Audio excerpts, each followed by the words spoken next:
With Calculus Chapter 3, Section 6, we're looking at the inverse function. And with the inverse function, just as a quick reminder, we have f of x, and it is the inverse function, but we call it this, but it looks like it's f to the negative 1 power of x. And as you remember from pre-calculus, this is the function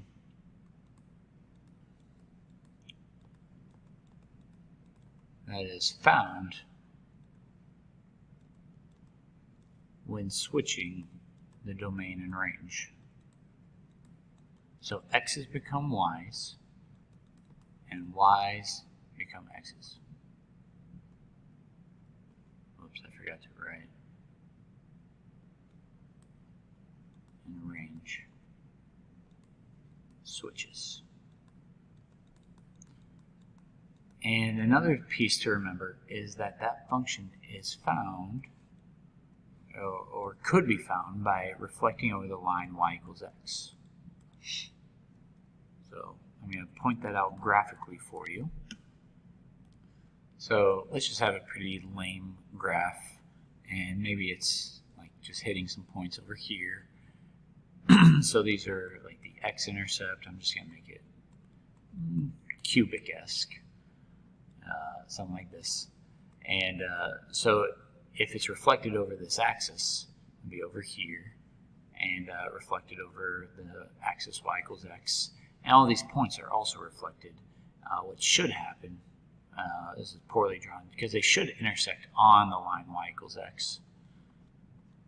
So again, poorly drawn by me, but you can forgive me. Looks something like this. All right. Not too bad. Now, analytically was using algebra. So basically what it's saying is, if I asked you to find the composition function, f of the inverse of x, because this is saying that we're finding the range, so what should happen is those functions cancel each other out, and you're just left with the x. And you can do it the other way as well. So as you switch x's and y's, they'll cancel each other out, and you'll just be left with that. And what we can also find, I guess I should remind you of a few rules, is in order for a function to have an inverse, it should pass the vertical line test and the horizontal line test. And that was another reason why I poorly drew this graph up here. And that's why I didn't want to have like an upwards and downwards piece. So that's where we get into a lot of like assume that the inverse exists discussion. So just sort of keep that in the back of your mind. The AP calculus test will never ask you something where the derivative will not exist. But we're getting there. So if we're considering these functions below, we're just going to answer a few of these questions. So the first thing is completing the table. Now remember, the x's become y's. So as a reminder, that's what f of x stands for in this problem. So these two values are going to switch in this. So the x value will be 3 for the inverse function to get a y value of -2. Same thing can be said with the next one. And then I'm going to do the other one in a slightly different color. So we're talking about g of x.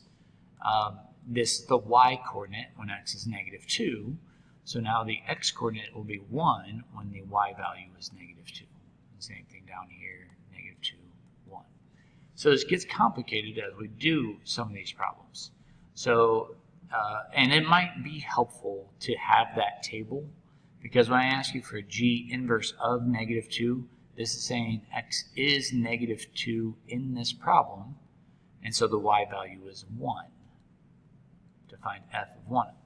Now, you could think of it that way, or I traditionally go into the problem and say, well, if it's g inverse of -2, this is the y coordinate in this problem up here, and it's asking for the x coordinate, which I know can be confusing, but it works for me. So now do f of 1. Well, f of 1 is 2.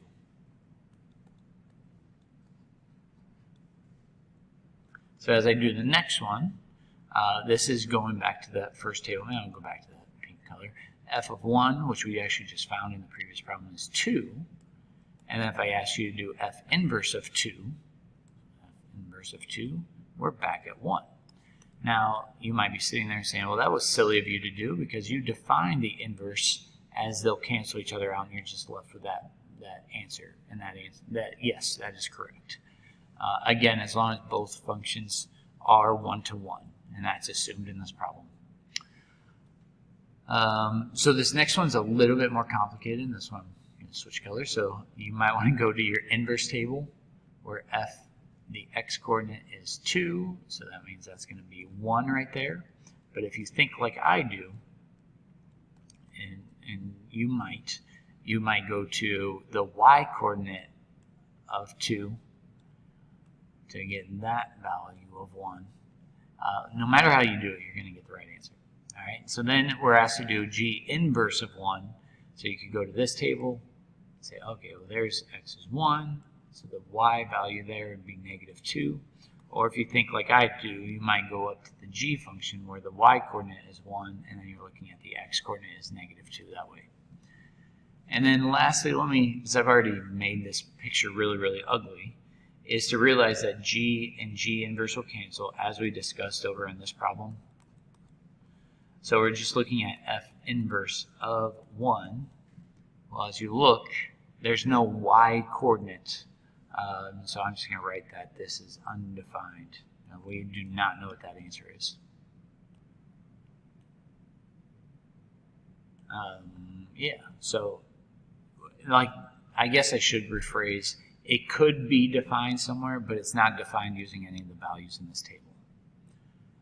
So why are we talking about inverses today? Is because we can also find the derivatives of inverse functions.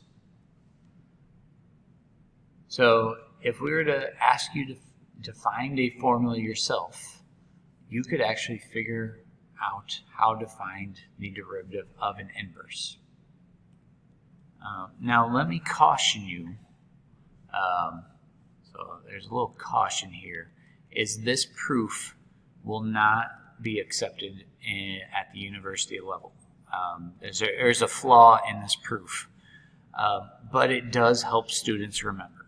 So I'm sort of torn between even showing you this, but it is in the answer key for the curriculum I stole this from. And I don't want to get into it. It's kind of beyond the scope of this class. But if I ask you to differentiate, well, first of all, you should accept that this statement is true because numerically it is true. So if I asked you for the derivative of this function,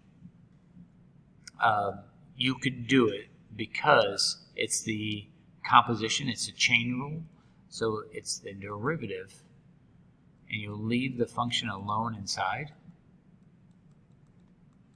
and then times the derivative of the inside. I'm just going to put the derivative notation on the outside, though, because I would get a little busy. And on the right side, the derivative of that is 1. So if I asked you for what is to solve for the derivative of an inverse, put a little derivative notation right there, then you would have to divide that piece over. So 1 over the derivative of that function. And this looks really scary, and it will involve some practice, but that's kind of my job, is to provide practice for you. And maybe I'll give you a little visual for this. All right, so they give you this linear function, and they ask you for the derivative at -4. Now this problem is actually really, really easy, and kind of want to explain why it's really, really easy. Is because it's a linear function. So if you're talking about a linear function of 3x plus 2, so this is not a very good proof of this problem. So that's the f of x, 3x plus 2. Well, if you follow the rule that it is reflected over the line y equals x, well then its inverse would be over here, And I hope it makes sense that the inverse of this function must have a slope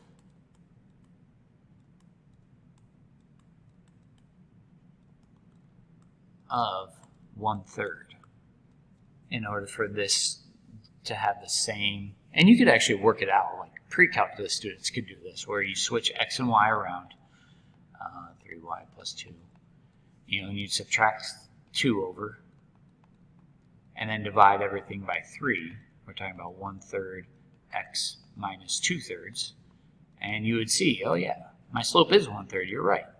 But that's not how we can use calculus to do this. So the calculus is, they tell you that the derivative of -2 equals 3. Well, what does that have to do with any of this? Well, the premise is they're giving you the x-coordinate of the derivative of this. So why do we care about -2? Well, if I plug in -2 into that problem, I get -4. And notice that that was the x-coordinate in this derivative. And you can't even see that it was a derivative now. There you go. They were asking for the derivative there. So if I'm asking for the derivative of that inverse, whoops, I should have wrote down -4 right there. One of these days it's going to do what I want.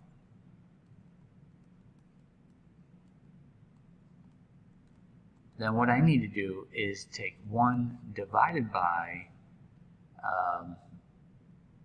the x-coordinate